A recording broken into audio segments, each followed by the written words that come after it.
मैं बस तेज़ी से भाग रहा था। मेरे मन में खौफ के अलावा और कुछ नहीं था। मुझे बस मेरे पीछे भागते हुए कुछ लोग दिख रहे थे।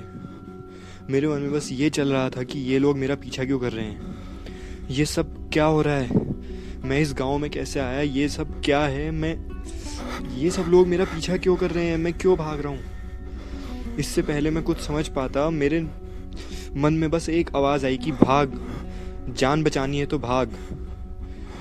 मैं ये नहीं जानता था कि मैं उस गांव में इतनी रात में उस कच्चे रास्ते पे क्यों दौड़ रहा हूँ और मेरे अंदर इतना डर क्यों है।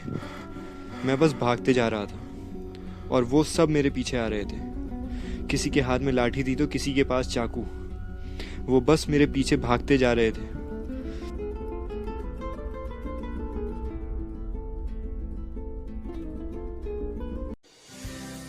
Do you wanna create your podcast just like me or even better than me and for free?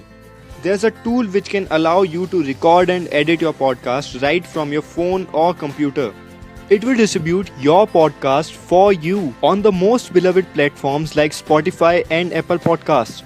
You can also make money from your podcast with no minimum listenership, and that's all you need to make a podcast. Download the free Anchor app or go to anchor.fm to get started.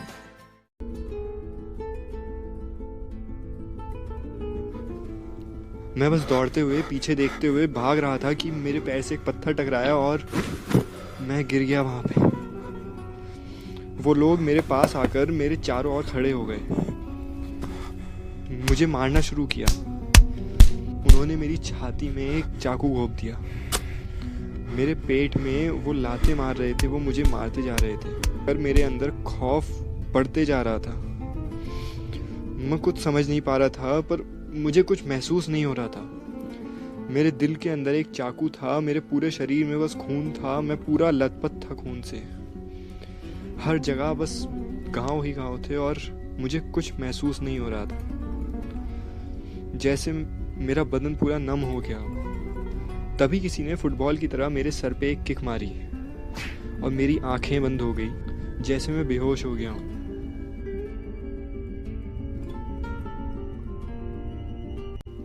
पर तभी जैसे ही मेरी आंखें खुली, मैं किसी पहाड़ के ऊपर खड़ा था। वहां एक झरना था, तितलियां उड़ रही थी, खुला आसमान था, मेरे पीछे खाई थी। वहां देखकर मुझे पता लगा कि मैं बादलों के भी ऊपर हूँ। मेरे शरीर पे एक भी घाव नहीं था, कहीं हल्की खरोच भी नहीं थी। तभी मुझे भीड़ के दौड़ते हुए आने की आवाज़ आई और मेरे अंदर वही डर फिर से आ चुका था। वो लोग मेरे पास आए। मैं चाहता था कि इस बार मैं उनसे भागने के बदले उनका सामना करूं, चाहे मर जाऊं पर लड़के मरूं। पर तभी मुझे ये रियलाइज़ हुआ कि मैं अपने कोई भी बॉडी पार्ट को यूज़ नहीं कर पा रहा हूं और मैं पलट कर सीधे खाई की तरफ दौड़ने लगा और नीचे कूद गया।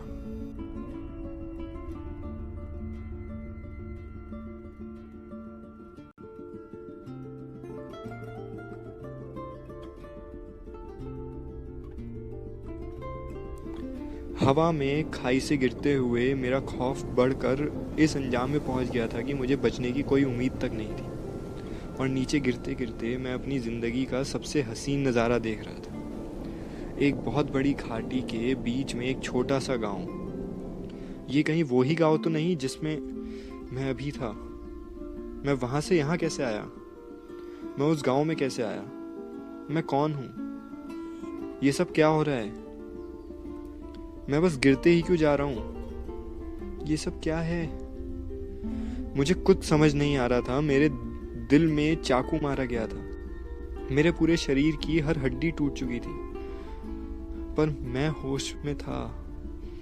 मेरे होश खोने के बाद मैं एक पहाड़ की चोटी पे था। वहां पे कुछ लोग फिर से आए और मेरे बदन पे एक चोट नहीं थी।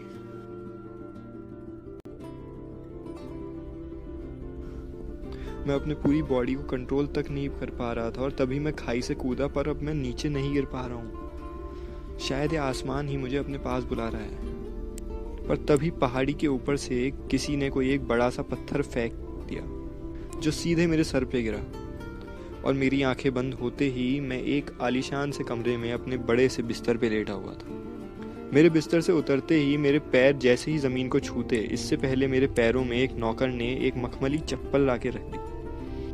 मेरे खड़े होते ही एक नौकर ने मुझे गाउन पहनाया और एक ने मुझे जूस पकड़ाया। जूस पीते हुए जैसे ही मैं बालकनी में जा रहा था तो वहाँ हज़ारों की भीड़ थी। मैं सबके सामने खड़ा होते ही सबकी चीखें सुन पा रहा था। और तभी भीड़ के बीच में से किसी ने एक गोली चलाई और वो सीधे मेरे आंखों के बीच में आके लगी। मैं तभी बालकनी से नीचे गिरा और तभी मेरी आंखें बंद हुई। मुझे कुछ समझ नहीं आ रहा था कि ये हो क्या रहा है। मैं अभी तक 3 बार मर चुका था, पर मैं फिर से कहीं ना कहीं आ जा रहा था। इस बार मेरी आंख खुल नहीं रही थी, पर तभी मुझे आवाज़ आई, आयुष उठ, कब तक सोते रहेगा। और तभी मेरे घर में आँख खुली और मुझे पता लगा कि मैं तो सो रहा था। शिट,